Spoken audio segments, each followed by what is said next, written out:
ମୋ ପ୍ରିୟ ଦର୍ଶକ ବନ୍ଧୁ ଆପଣଙ୍କୁ ନମସ୍କାର ଏବଂ ସତ୍ୟପାଠ ଚ୍ୟାନେଲକୁ ସ୍ୱାଗତ। ଏ ହେଉଛି ମହାଗୁରୁ ଚାଣକ୍ୟ ନୀତିଶାସ୍ତ୍ର ସିରିଜର ପଞ୍ଚମ ଭିଡ଼ିଓ। ଆମେ ଆସି ଉପନୀତ ହୋଇଛେ ଦ୍ୱିତୀୟ ଅଧ୍ୟାୟରେ। ଆସନ୍ତୁ ଆଜି ଜାଣିବା କପଟି ମିତ୍ରକୁ କାହିଁକି ତ୍ୟାଗ କରିବା ଉଚିତ, ମନର ଭାବକୁ କାହିଁକି ଗୁପ୍ତ ରଖିବା ଉଚିତ, ପରାଧୀନତା କିଭଳି ସବୁଠୁ ବଡ଼ କଷ୍ଟଦାୟକ ବ୍ୟାପାର, ସାଧୁ ପୁରୁଷ କିଏ, ପୁତ୍ର ପ୍ରତି ପିତାର କର୍ତ୍ତବ୍ୟ କ'ଣ ଏବଂ ଚାଣକ୍ୟ କିଭଳି ଭାବରେ ଏହି ପ୍ରଶ୍ନର ଉତ୍ତର ଗୁଡ଼ିକୁ ନିଜର ଶ୍ଲୋକ ମାଧ୍ୟମରେ, ନୀତି ଶିକ୍ଷା ମାଧ୍ୟମରେ, ନୀତିଶାସ୍ତ୍ରରେ ଦର୍ଶାଇଛନ୍ତି। ଆସନ୍ତୁ ଜାଣିବା।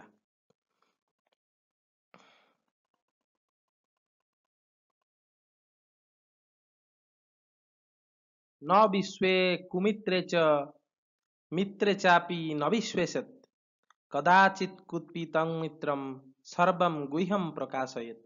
अर्थात କପଟି ମିତ୍ରକୁ ତ୍ୟାଗ କରିବା ଉଚିତ। ଆଚାର୍ଯ୍ୟ ଚାଣକ୍ୟଙ୍କ କହିବା ଅନୁସାରେ ନ ବିଶ୍ୱାସେ କୁମିତ୍ରେ ଚ, କୁମିତ୍ରକୁ, ଖରାପ ମିତ୍ରକୁ କେବେ ବିଶ୍ୱାସ କରିବା ଉଚିତ ନୁହେଁ। ମିତ୍ରେ ଚାପି ନ ବିଶ୍ୱାସେ, ଅର୍ଥାତ ଯଦି ଆପଣ ଖରାପ ମିତ୍ରକୁ ବିଶ୍ୱାସ କରିବା ଉଚିତ ନୁହେଁ, ତେବେ ଆପଣଙ୍କ ପାଖରେ ବିକଳ୍ପ ହେଉଛି ଭଲ ମିତ୍ରକୁ ବିଶ୍ୱାସ କରିବା। କିନ୍ତୁ ଭଲ ମିତ୍ର ଉପରେ ମଧ୍ୟ ସମ୍ପୂର୍ଣ୍ଣ ବିଶ୍ୱାସ କରିବା ଉଚିତ ନୁହେଁ। କାରଣ ଯଦି ସେମାନେ ଆପଣଙ୍କ ସହିତ କୁପିତ ହୁଅନ୍ତି, ଯଦି କେତେବେଳେ କଦାଚିତ କୁପିତଂ ମିତ୍ରମ୍, ଯଦି ସେହି ମିତ୍ର, ଭଲ ମିତ୍ର, ଭଲ ସାଙ୍ଗ ଆପଣଙ୍କ ଉପରେ କେବେ ରାଗି ଯାଆନ୍ତି, କୌଣସି କାରଣରୁ କ୍ଷୁବ୍ଧ ହୁଅନ୍ତି, ତେବେ ସର୍ବମ୍ ଗୁହ୍ୟମ୍ ପ୍ରକାଶୟେତ୍, ଅର୍ଥାତ୍ ତେବେ ସେମାନେ ଆପଣଙ୍କର ସମସ୍ତ ଗୁପ୍ତ କଥାକୁ ବାହାରେ ଖୋଲି ଦେଇପାରନ୍ତି। ତେଣୁ ଆପଣ କାହାକୁ ନିଜର ଗଭୀର ମିତ୍ର ବୋଲି ଭାବନ୍ତି, ତଥାପି ତାଙ୍କ ପାଖରେ ନିଜର ଗୁପ୍ତ ରହସ୍ୟ ଖୋଲିବା ଉଚିତ ନୁହେଁ। କାହିଁକି ନା ସେ ବେଳେ ବେଳେ ଆପଣଙ୍କ ସହିତ ରୁଷ୍ଟ ହୋଇପାରନ୍ତି, କେତେବେଳେ ବି ଆପଣଙ୍କର ସମ୍ବନ୍ଧ ତାଙ୍କ ସହିତ ଖରାପ ହୋଇପାରେ ଏବଂ ଆପଣଙ୍କର ଗୁପ୍ତ କଥା ଅନ୍ୟମାନଙ୍କୁ ସେ କହିଦେଇପାରନ୍ତି, ଯାହାଦ୍ୱାରା ଆପଣଙ୍କୁ ଲଜ୍ଜାସ୍ପଦ ଅବସ୍ଥାରେ ପଡ଼ିବାକୁ ପଡ଼ିପାରେ, ଆପଣ ଅସମ୍ମାନିତ ହୋଇପାରନ୍ତି, ଆପଣଙ୍କୁ ବିପଦରେ ପକାଇ ପାରନ୍ତି।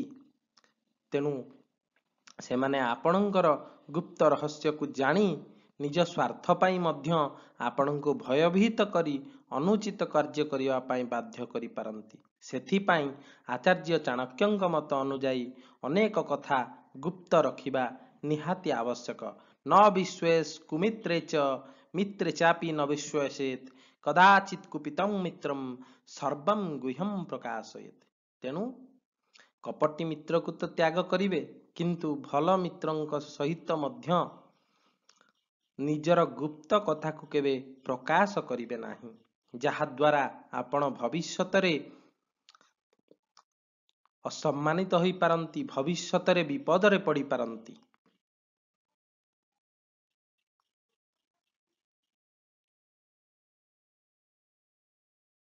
ଏବେ ଆସନ୍ତୁ ଦେଖିବା ଦ୍ୱିତୀୟ ଶ୍ଲୋକରେ ଚାଣକ୍ୟ କ'ଣ କହୁଛନ୍ତି।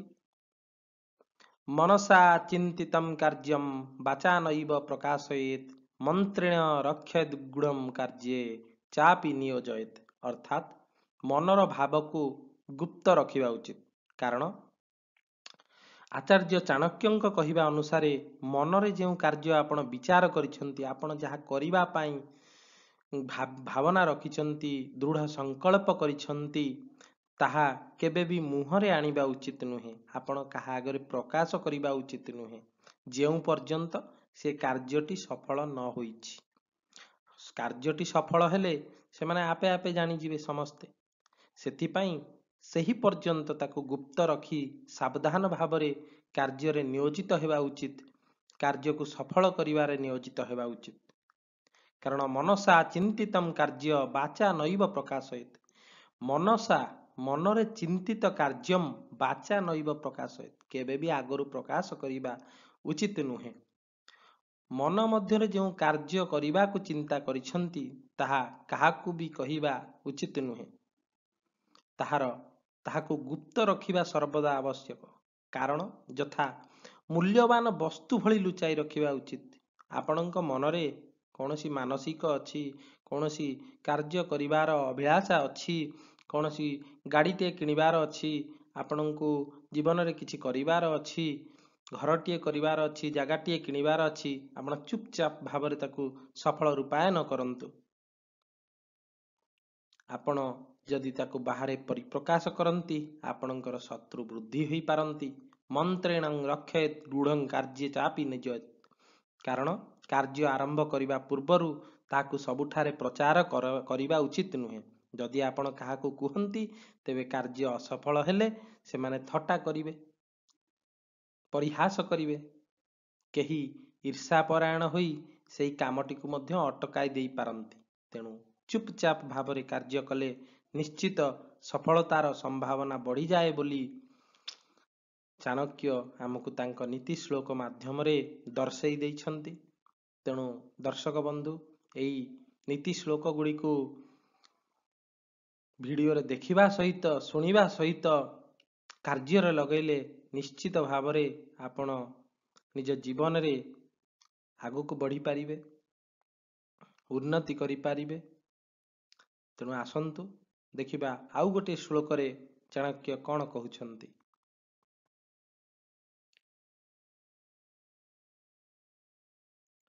କଷ୍ଟଂ ଚ ଖଲୁ ମୂର୍ଖତ୍ୱଂ କଷ୍ଟଂ ଚ ଖଲୁ ଯୌବନମ୍ କଷ୍ଟାତ୍ କଷ୍ଟତରଂ ଚୈବ ପରଗେହ ନିବାସନମ୍। ଅର୍ଥାତ୍ ପରାଧୀନତା ସବୁଠୁ ବଡ଼ କଷ୍ଟଦାୟକ ବ୍ୟାପାର। କାରଣ ଏହି ଶ୍ଲୋକରେ ଆଚାର୍ଯ୍ୟ କ'ଣ କହୁଛନ୍ତି? ଆଚାର୍ଯ୍ୟଙ୍କ କହିବା ଅନୁସାରେ ମୂର୍ଖତା ଜୀବନରେ କଷ୍ଟ ଆଣେ। କଷ୍ଟଂ ଖଲୁ ମୂର୍ଖତ୍ୱଂ ଚ। ମୂର୍ଖତା ଆପଣଙ୍କ ଜୀବନରେ କଷ୍ଟ ଆଣେ। କଷ୍ଟଂ ଚ ଖଲୁ ଯୌବନମ୍। ଯୌବନ ମଧ୍ୟ ଆପଣଙ୍କ ଜୀବନରେ କଷ୍ଟ ଆଣେ। ଏବଂ କଷ୍ଟାତ୍ କଷ୍ଟତରମ୍। କଷ୍ଟଠାରୁ ଆହୁରି କଷ୍ଟତର ମଧ୍ୟ ପରଗେହେ ନିବାସନମ୍। ଅର୍ଥାତ୍ ପର ଘରେ ବାସ କରିବା, ପରର ଅଧୀନରେ ବାସ କରିବା, ପରାଧୀନତା, ପର ଅଧୀନରେ କାମ କରିବା, ପରାଧୀନତା ତାଠାରୁ ମଧ୍ୟ ବଡ଼ କଷ୍ଟକର। କେମିତି? ବାସ୍ତବରେ ମୂର୍ଖତା ଏକ ଅଭିଶାପ ପରି, ଯାହା ଆପଣଙ୍କ ଜୀବନକୁ ଦୁଃଖଦ ରାସ୍ତାରେ ଚଲେଇଥାଏ। ମୂର୍ଖ ବ୍ୟକ୍ତି କେବେ ଭଲ ମନ୍ଦ, ଖରାପ ଭଲ ବୁଝିପାରେ ନାହିଁ। ଫଳରେ ସେ ନିଜ ଜୀବନରେ ସବୁବେଳେ ଦୁଃଖ କଷ୍ଟ ଭୋଗ କରେ। ତେଣୁ ନିଶ୍ଚିତ ଭାବରେ ଆପଣ ଏହି ମୂର୍ଖତା ହେଉଛି ଆପଣଙ୍କ ଜୀବନର ବଡ଼ ଶତ୍ରୁ। ଆପଣ ଶିକ୍ଷିତ ହୁଅନ୍ତୁ, ଶିକ୍ଷା ଗ୍ରହଣ କରନ୍ତୁ, ଶିକ୍ଷା ପ୍ରତି ଆପଣଙ୍କର ଆଗ୍ରହ ବଢ଼ୁ।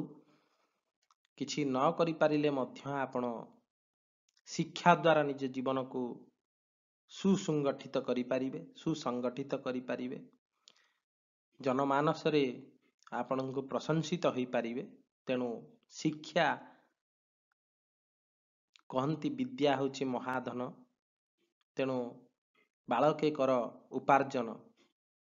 ତେଣୁ ବିଦ୍ୟାରେ କୁଣ୍ଠା କରନ୍ତୁ ନାହିଁ, ବିଦ୍ୟା ଗ୍ରହଣରେ କୁଣ୍ଠା କରନ୍ତୁ ନାହିଁ। ଯେଉଁଠାରୁ ବି ବିଦ୍ୟା ମିଳୁଛି ତାକୁ ଗ୍ରହଣ କରନ୍ତୁ। ଉଦ୍ଧବ 24 ଗୁରୁ କରିଥିଲେ, ଆପଣ 34 କରନ୍ତୁ, 44 କରନ୍ତୁ, ସେଥିରେ କୌଣସି ମନା ନାହିଁ। ଛୋଟରୁ ବଡ଼ ସମସ୍ତଙ୍କ ଠାରୁ କିଛି ନା କିଛି ଶିକ୍ଷା ମିଳେ। କେବଳ ଯେ ଚାରିକାନ୍ଥ ଭିତରେ ଆପଣ ସ୍କୁଲରେ କଲେଜରେ ଶିକ୍ଷା ଗ୍ରହଣ କଲେ ତାହା ଯଥେଷ୍ଟ ନୁହେଁ। ଆପଣଙ୍କୁ ସମାଜ ମଧ୍ୟ ଶିକ୍ଷା ଦିଏ, ପରିବାର ମଧ୍ୟ ଶିକ୍ଷା ଦିଏ। ଜୀବନର ଅନୁଭୂତି ପ୍ରତ୍ୟେକ ମୁହୂର୍ତ୍ତରେ ଆପଣଙ୍କୁ ଶିଖିବାକୁ ମିଳେ। ସେହା ହିଁ ଶିକ୍ଷା।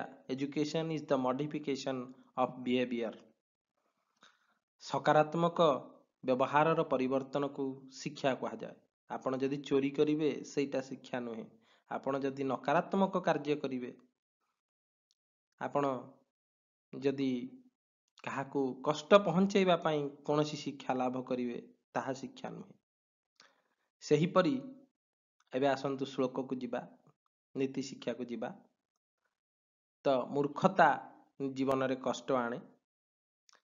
ସେହିପରି ଯୌବନ କଷ୍ଟଂ ଚ ଖଲୁ ଯୌବନମ୍। ସେହିପରି ଯୌବନ ମଧ୍ୟ ଏକ ଦୁଃଖ କଷ୍ଟର କାରଣ। କାରଣ ଯୌବନରେ ବ୍ୟକ୍ତି ବିବେକ ଶୂନ୍ୟ ହୋଇଯାଏ, ବିବେକ ହରାଏ। ସେ ନିଜର ଶକ୍ତି ଉପରେ ଗର୍ବ କରେ, ଅନ୍ୟକୁ ଅସମ୍ମାନ କରେ, ଅହଂକାରୀ ହୋଇଯାଏ। ଏହା ସେ ନିଜକୁ ସମ୍ପୂର୍ଣ୍ଣ ଅଧର୍ମୀ, ଅନାଚାରୀ ବନେଇ ଦିଏ। ତେଣୁ ଯୌବନରେ ନିଜକୁ ସଂଯମ କରନ୍ତୁ, ନିଜ ଉପରେ ସମ୍ପୂର୍ଣ୍ଣ ନିୟନ୍ତ୍ରଣ ରଖିଲେ ଆପଣ ଭବିଷ୍ୟତରେ ଜଣେ ସୁସଂଗଠିତ, ଜଣେ ଭଲ ବ୍ୟକ୍ତି ହୋଇ ନିଜକୁ ଗଢ଼ି ତୋଳି ପାରିବେ। କିନ୍ତୁ ଯୌବନରେ ଆପଣ ପଥହରା ହେଲେ ନିଶ୍ଚିନ୍ତ ଭାବରେ ଆପଣ ଜଣେ ଅସାମାଜିକ, ଅଶାଳୀନ, ଅନାଚାରୀ, ଅଧର୍ମୀ ବ୍ୟକ୍ତି ହୋଇଯିବେ। ତେଣୁ ଯୌବନ ମଧ୍ୟ କିଛି ଲୋକଙ୍କ ପାଇଁ ଦୁଃଖର କାରଣ ହୋଇଥାଏ, ଯେଉଁମାନେ ଯୌବନରେ ନିଜକୁ ସଂଯମତା ରଖିପାରନ୍ତି ନାହିଁ, ବିବେକ ଶୂନ୍ୟ ହୋଇଯାଆନ୍ତି, ଯାହାଦ୍ୱାରା ଅନେକ କୁକାର୍ଯ୍ୟ କରି ବସନ୍ତି। ସେହିପରି କଷ୍ଟାତ୍ କଷ୍ଟତରଂ ଚୈବ ପର ଗେହ ନିବାସନମ୍, ଅର୍ଥାତ୍ ଏହି ସବୁ ଯୌବନ, ମୂର୍ଖତା, ସବୁ ଦୁଃଖ ଠାରୁ ବା କଷ୍ଟ ଠାରୁ ବଡ଼ ଦୁଃଖ କଷ୍ଟ ହେଉଛି ପର ଅଧୀନରେ ରହିବା। ପର ଅଧୀନରେ ଆପଣ ରହିଲେ ନିଜ ଇଚ୍ଛାରେ ବ୍ୟକ୍ତି କିଛି କାମ କରିପାରେ ନାହିଁ, ନିଜର ସ୍ୱାଭିମାନକୁ ରକ୍ଷା କରିପାରେ ନାହିଁ, ନିଜର ମନ ଇଚ୍ଛା କୌଣସି କାର୍ଯ୍ୟ କରିପାରେ ନାହିଁ। ତେଣୁ ପର ଅଧୀନରେ ରହିବା ସବୁଠୁ କଷ୍ଟ। ସେଠାରେ ତାଙ୍କୁ ଅନ୍ୟର କୃପାରେ ବଞ୍ଚିବାକୁ ପଡ଼ିଥାଏ। ତେଣୁ ନିଜେ ସ୍ୱାବଲମ୍ବୀ ହୁଅନ୍ତୁ, ସ୍ୱାଧୀନ ହୁଅନ୍ତୁ, ନିଜ ବୁଦ୍ଧିରେ ହୁଅନ୍ତୁ। କୁହନ୍ତି ନିଜ ବୁଦ୍ଧିରେ ଚାକର ହେବା ଅପେକ୍ଷା ଚାକର ହେବା ଠିକ୍, କିନ୍ତୁ ପର ବୁଦ୍ଧିରେ ରାଜା ହେବା ଠିକ୍ ନୁହେଁ। ତେଣୁ ଅନ୍ୟର କୃପାରେ ବଞ୍ଚନ୍ତୁ ନାହିଁ ଏବଂ ସେମାନଙ୍କର ନିୟମ ଅନୁସାରେ ଚାଲିବାକୁ ବାଧ୍ୟ ହୋଇଥାନ୍ତି। ଯିଏ ପର ଅଧୀନରେ ରହିଥାଏ, ସେ ଯେଉଁ ନିୟମ କାନୁନ ଆପଣଙ୍କ ପାଇଁ ବନାଏ ସେହି ନିୟମରେ ଆପଣ ଚଳିବାକୁ ବାଧ୍ୟ ହୁଅନ୍ତି, ନହେଲେ ଆପଣଙ୍କୁ ଦଣ୍ଡ ମିଳେ। ତେଣୁ ଆପଣ ନିଜେ ସ୍ୱାବଲମ୍ବୀ ହୁଅନ୍ତୁ। ପରାଧୀନତା ସବୁଠୁ ବଡ଼ କଷ୍ଟଦାୟକ ବ୍ୟାପାର। ଏବେ ଆସନ୍ତୁ ଚାଣକ୍ୟ ଗୁରୁଙ୍କର ଆଉ ଗୋଟିଏ ଶ୍ଲୋକକୁ ଯିବା।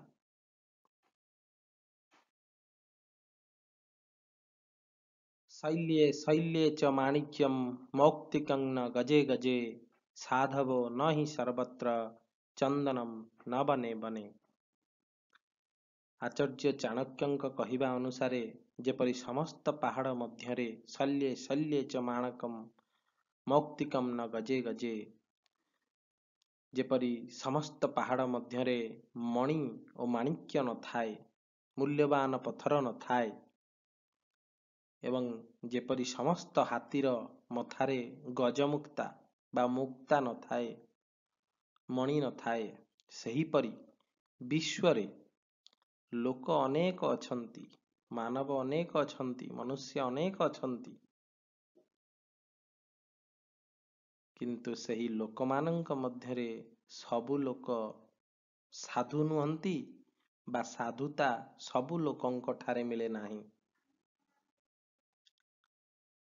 ଶଲ୍ୟେ ଶଲ୍ୟେ ଚ ମାଣିକ୍ୟମ୍ ମୌକ୍ତିକମ୍ ନ ଗଜେ ଗଜେ ସାଧବୋ ନହି ସର୍ବତ୍ର ଚନ୍ଦନମ୍ ନ ବନେ ବନେ। ଅର୍ଥାତ୍ ଚନ୍ଦନମ୍ ନ ବନେ ବନେ, ଅର୍ଥାତ୍ ଯେଭଳି ସବୁ ଲୋକ, ବିଶ୍ୱରେ ବହୁତ ଲୋକ ଅଛନ୍ତି କିନ୍ତୁ ସମସ୍ତେ ସାଧୁ ନୁହନ୍ତି ବା ସବୁଠାରେ ସାଧୁତାର ପରିଚୟ ମିଳେ ନାହିଁ, ସେହିଭଳି ଯେଭଳି ବଣରେ ବହୁତ ଗଛ ଅଛନ୍ତି, ବହୁତ ବୃକ୍ଷଲତା ଅଛନ୍ତି, କିନ୍ତୁ ସବୁ ଗଛ ଚନ୍ଦନ ହୋଇପାରେ ନାହିଁ। ତେଣୁ ଏଠି ଆଚାର୍ଯ୍ୟ ଚାଣକ୍ୟ ସଂଖ୍ୟା ଓ ଗୁଣର ତୁଳନା କରିଛନ୍ତି। ପୃଥିବୀରେ ଲୋକ ତ ଅନେକ ଅଛନ୍ତି, ତେବେ ସମସ୍ତେ ଦୟାଳୁ, ନିଷ୍ଠାପର ଓ ଉଦାର ନୁହନ୍ତି। ସେମାନେ କହିବାକୁ ତ ଲୋକ, ସମାଜ ପାଇଁ ଲାଭଦାୟକ ଓ ଉତ୍ତମ ଦୃଷ୍ଟାନ୍ତ ହେଉଥିବା ସଜ୍ଜନ ବ୍ୟକ୍ତି, ଜଣେ ସମାଜସେବୀ, ସମାଜର ମଙ୍ଗଳ ପାଇଁ କାର୍ଯ୍ୟ କରୁଥିବା ଲୋକ ଏହି ସଂସାରରେ ଦୁର୍ଲଭ, ଅର୍ଥାତ୍ ନଗଣ୍ୟ। ସେମାନଙ୍କର ସଂଖ୍ୟା ବହୁତ କମ। ସାଧୁ ଶବ୍ଦର ଅର୍ଥ ଏଠି ସାଧୁ ମାନେ ଗେରୁଆ ବସ୍ତ୍ର ପିନ୍ଧୁଥିବା ଲୋକ ନୁହେଁ କେବଳ। ସାଧୁ ଶବ୍ଦର ଅର୍ଥ ଏମିତି ବ୍ୟକ୍ତି ଯିଏ ଅନ୍ୟଙ୍କର ଦୁଃଖରେ ସାହାଯ୍ୟ କରେ, ଅନ୍ୟ ଦୁଃଖରେ ଦୁଃଖୀ ହୋଇଯାଏ, ନିଜର ଲାଭ ଛାଡ଼ି ସମାଜ ପାଇଁ ଭଲ କାମ କରେ, ସେ ହିଁ ସାଧୁ ପୁରୁଷ। ତେଣୁ କେତେ ସୁନ୍ଦର ଭାବରେ ଚାଣକ୍ୟ ନୀତିରେ ମହାଗୁରୁ ଚାଣକ୍ୟ ତାଙ୍କର ଦିଗଦର୍ଶନ ଦେଇଛନ୍ତି, ଯାହା ଅମୂଲ୍ୟ ଦିଗଦର୍ଶନ ଆଜି ମଧ୍ୟ ସମାଜରେ ନିହାତି ମାନବିକ ମୂଲ୍ୟବୋଧକୁ ବଢ଼େଇବାର କ୍ଷମତା ରଖିଛି। କେତେ କେତେ ବର୍ଷ, ହଜାର ହଜାର ବର୍ଷ ପୂର୍ବରୁ ଲେଖିଥିବା କଥା ଆଜି ମଧ୍ୟ ସମାଜରେ ଏହି ଅତ୍ୟାଧୁନିକ ଯୁଗରେ ପ୍ରଯୁଜ୍ୟ। ଆଶ୍ଚର୍ଯ୍ୟ ଲାଗେ। ଏବେ ଆସନ୍ତୁ ଆଉ ଗୋଟିଏ ଶ୍ଲୋକକୁ ଯିବା। ପୁତ୍ରାଶ୍ଚ ବିବିଧୈଃ ଶୀଲ୍ୟେ ନିୟୋଜ୍ୟାଃ ସତତଂ ବୁଦ୍ଧୈଃ ନୀତିଜ୍ଞାଃ ଶୀଲସମ୍ପନ୍ନା ଭବତିଂ କୁଲପୂଜିତାଃ। ଏଠି ଚାଣକ୍ୟ ପୁତ୍ର ପ୍ରତି ପିତାର କର୍ତ୍ତବ୍ୟ ବିଷୟରେ ଏହି ଶ୍ଲୋକ ମାଧ୍ୟମରେ ସୂଚେଇ ଦେଉଛନ୍ତି ଯେ ପୁତ୍ର ପ୍ରତି ପିତାର କର୍ତ୍ତବ୍ୟ କ'ଣ ରହିବା ଉଚିତ। ପୁତ୍ରାଶ୍ଚ ବିବିଧୈଃ ଶୀଲୈଃ ନିୟୋଜ୍ୟାଃ ସତତଂ ବୁଦ୍ଧୈଃ। ଆଚାର୍ଯ୍ୟ ଏଠି ପିତାଙ୍କର କର୍ତ୍ତବ୍ୟ ବିଷୟରେ କହୁଛନ୍ତି। ତାଙ୍କ କହିବା ଅନୁସାରେ ପିତାଙ୍କର ସର୍ବୋତ୍ତମ କର୍ତ୍ତବ୍ୟ ହେଉଛି ପୁଅକୁ ଭଲ ଶିକ୍ଷା ଦେବା।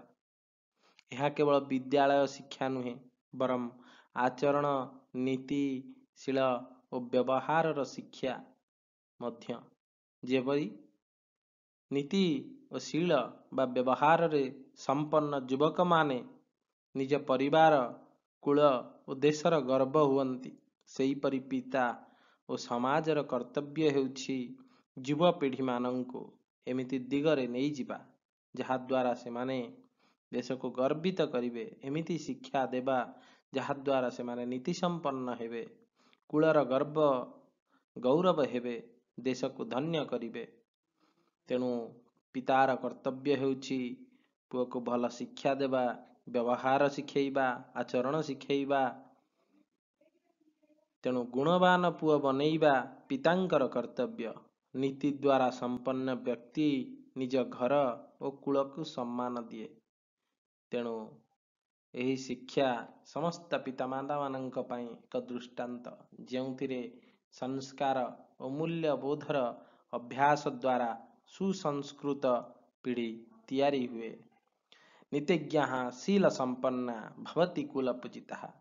ଯଦି ପୁତ୍ରଟିଏ ନୀତିଜ୍ଞ ହେବ, ଶୀଳ ସମ୍ପନ୍ନ ହେବ, ବ୍ୟବହାର ପୂର୍ଣ୍ଣ ହେବ, ଭଲ ବ୍ୟବହାର ପୂର୍ଣ୍ଣ ହେବ, ନମ୍ର ହେବ, ଭଦ୍ର ହେବ, ଭବତିଂ କୁଲପୂଜିତାଃ, ସେ କୁଳରେ ନିଶ୍ଚିତ ଭାବରେ ସମ୍ମାନିତ ହେବ, ପୂଜିତ ହେବ, ଦେଶରେ ପୂଜା ପାଇବ, ରାଜ୍ୟରେ ପୂଜା ପାଇବ, ଜିଲ୍ଲାରେ ପୂଜା ପାଇବ। ତେଣୁ ଏହିଭଳି ପୁତ୍ରର ମଧ୍ୟ ଆବଶ୍ୟକତା ଅଛି। ଏହିଭଳି ପିତା ପୁତ୍ରକୁ ଜ୍ଞାନର ମଧ୍ୟ ଦେବା ଆବଶ୍ୟକତା ଅଛି, ଶିକ୍ଷା ଦେବାର ଆବଶ୍ୟକତା ଅଛି। ତେଣୁ ନିଶ୍ଚିନ୍ତ ଭାବରେ ପିତା ଗୃହ କାର୍ଯ୍ୟ କରୁନଥିଲେ ମଧ୍ୟ ଯେତେ କାର୍ଯ୍ୟ ଥାଉ, ନିଶ୍ଚିନ୍ତ ଭାବରେ ଆପଣ ସରକାରୀ ଚାକିରି କରନ୍ତୁ, ବେସରକାରୀ ଚାକିରି କରନ୍ତୁ, ଆପଣ 5 ଘଣ୍ଟା କାମ କରନ୍ତୁ, 8 ଘଣ୍ଟା କାମ କରନ୍ତୁ, 12 ଘଣ୍ଟା କାମ କରନ୍ତୁ, କିନ୍ତୁ ପିତାମାନେ ନିଜର ସନ୍ତାନ ସନ୍ତତି ପାଇଁ ବା ପୁତ୍ର ପାଇଁ ବା ପୁତ୍ରୀ ପାଇଁ ନିଶ୍ଚିତ ଭାବରେ କିଛି ସମୟ ଦେବାର ଆବଶ୍ୟକତା ଅଛି। ସେମାନଙ୍କୁ ତାଗିଦ କରିବାର ଆବଶ୍ୟକତା ଅଛି। ସେମାନଙ୍କୁ ଶିକ୍ଷା ଦେବାର ଆବଶ୍ୟକତା ଅଛି। କିଭଳି ଆଚରଣ ବାହାର ଲୋକଙ୍କୁ କରାଯାଏ, ଘରେ ଲୋକଙ୍କୁ କିଭଳି କ'ଣ ଆଚରଣ କରାଯାଏ, ଛୋଟ ବେଳରୁ ହିଁ ତାଙ୍କୁ ସଂସ୍କାର ଶିଖାଇବାର ଆବଶ୍ୟକତା ଅଛି। ଆପଣ ଯଦି ଏହା ନ କରିବେ ତାହେଲେ ଭବିଷ୍ୟତରେ ଆପଣ ପିଲାଙ୍କ ପାଇଁ ଆପଣ ମଧ୍ୟ ଅସମ୍ମାନିତ ହେବେ, ଲଜ୍ଜିତ ହେବେ। ତେଣୁ ବେଳ ଥାଉଁ ଥାଉଁ ଆପଣ ଯଦି ସଜାଗ ରହିବେ, ଆପଣ ଯଦି ନିଜର ସନ୍ତାନ ସନ୍ତତିଙ୍କୁ ଭଲ ଶିକ୍ଷା ଦେବେ, ନିଶ୍ଚିତ ଭାବରେ ଆପଣଙ୍କର କୂଳରେ, ଆପଣଙ୍କର ଦେଶରେ, ଆପଣଙ୍କ ରାଜ୍ୟରେ ନିଶ୍ଚିତ ଭାବରେ ଆପଣଙ୍କର ସନ୍ତାନ ସନ୍ତତି ଆପଣଙ୍କର ନାଁ ରଖିବେ, ଆପଣଙ୍କ ପାଇଁ ଗର୍ବିତ ହେବେ। ତେଣୁ ଚାଣକ୍ୟ ନୀତି ଶ୍ଲୋକର ଏହି 5ଟି ଶ୍ଲୋକ, ଦ୍ୱିତୀୟ ଅଧ୍ୟାୟ ଆମେ ଏଇଠି ରଖିବା। ପୁଣି ଆଉ ଗୋଟିଏ ଭିଡ଼ିଓରେ ଆଉ 5ଟି ଶ୍ଲୋକ ସହିତ ଆମେ ଆଉ ଗୋଟିଏ ଭିଡ଼ିଓରେ ଆସିବା। ତେଣୁ ଆପଣ ଏଇ ନୀତି ଶ୍ଲୋକ ଗୁଡ଼ିକୁ ପଢ଼ି ମନେ ରଖନ୍ତୁ, ବିଚାର କରନ୍ତୁ ଯେ ଚାଣକ୍ୟଙ୍କର ନୀତି ଶ୍ଲୋକ ଆଜି କିଭଳି ଭାବରେ ସମାଜରେ ପ୍ରଯୁଜ୍ୟ, ସମାଜର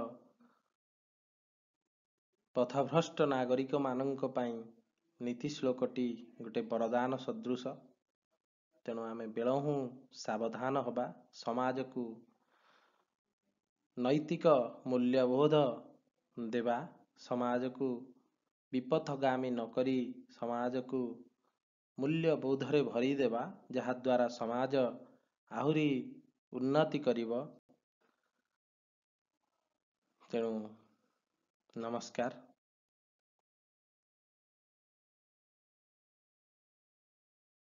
ଯଦି ଆପଣଙ୍କୁ এই ଭିଡ଼ିଓଟି ଭଲ ଲାଗିଲା ତେବେ ନିଶ୍ଚୟ ଭାବରେ ଗୋଟେ ଲାଇକ୍, ସେୟାର ଆଉ ସବସ୍କ୍ରାଇବ୍ କରିବେ। କମେଣ୍ଟରେ ଜୟ ଜଗନ୍ନାଥ ଲେଖିବାକୁ ଭୁଲିବେନି।